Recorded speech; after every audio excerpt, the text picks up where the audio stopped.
Belize is a melting pot of cultures, so unique, so varied, and so enchanting. Take a journey with us as we travel through the jewel.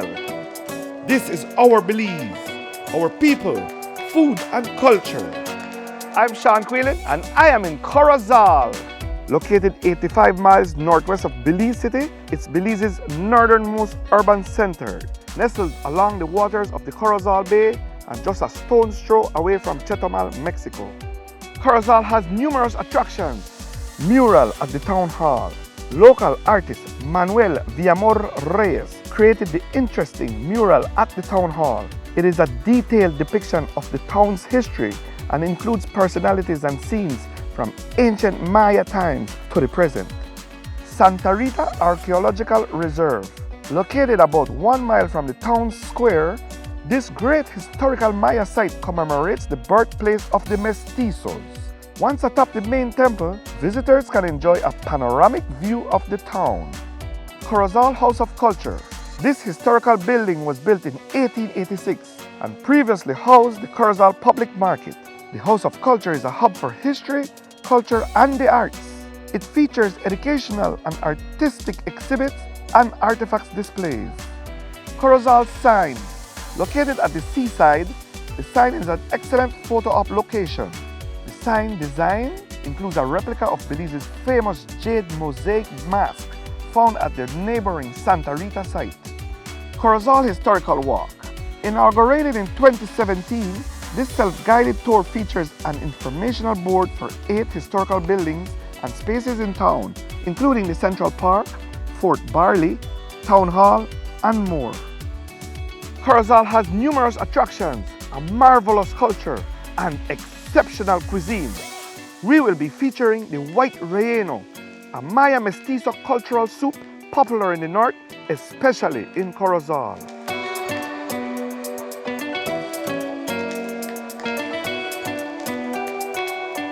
My name is Maria Angela Magana, but everyone knows me as Miss Angelita from when I was a teacher here, or Miss Angie. And I've been living in this house for almost 26 years. This is San Joaquin Village in the Corozal district. Welcome to my home. This is just a ipil. The traditional for mestizos is the terno, inheritance from the Mayas. The Mayas usually wore this, but they didn't put lace on it. Now, when the Spanish people came, they wanted to wear ipils too. So they started, Spanish people love a lot of lace. So they started adding lace to the bottom and to the sleeves. Sometimes they even have on the collar. So we in the north are more, closer to the Yucatecan because our forefathers came, like my grandfather came from, great-grandfather and grandfather came from Mexico City. My name is Oscar Riverol Romero. This is my house in Corozal town. I call myself a Maya mestizo because my maternal great-grandmother was an Indian. But my grandparents were Spanish. They came from Canary Islands, the Romeros. When the Spaniards came to Americas, I would say, North America, Central and South, never forget Central and South America. So when they came, they brought this traditional white relleno. They put a lot of capers, olives, right? Azafran, and I don't know what all. They used to stuff it with a lot of things. Okay. People here, right, started adapting it. The poorest, the lowest class of the Maya, they started adapting it. When the soup is already simmering and high and the turkey is in the oven, we put a cup of white wine. You have to stuff, if not, why call it relleno? Relleno is stuffing, right? Relleno is something quite different from a charo, from escabeche, from chirmole.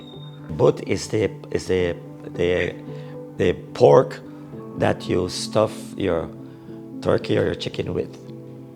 What we do with that? I use like green peppers, onion, garlic, and I cook the ground meat until it is dry. When it is dry, I put a bottle of capers and a bottle of olives, but the olives I cut them in pieces. Eggs, you have to have a lot of eggs. If I make 2 regular size fowls or chickens, I use a whole tray of eggs, 30 eggs, right? You have to boil the eggs. You boil them, you put them on the side. When you're ready, you have to take out the yolk and put the white on the side. Now the white is crushed very finely, and the yolks are left whole. The balls, I leave it, the yolk, to stuff. That's what I do. And then I put about 6 or 8 eggs to hold the chicken. And then you take the yolk and you start pushing it here and there in between, right? So that when you get it out, you can slice it and you have pieces of the yolk. You put the gizzard, as I said, to the top. You tie the neck with thread. You sew it. If it's a bit ripped out, you have to sew it, otherwise it will spill out. And you tie it. And then you put it to bake, right? We here eat it with tortillas, corn tortillas. Preferably your fingers. You wash well your hands. And it, you have to tear it. Now, some people, I say, they take a spoon and they roll it. And I mean, yeah, it's nice. But you don't have to. To us, eating it at the table, you put tortillas in different parts of the table. You have your dishes there and you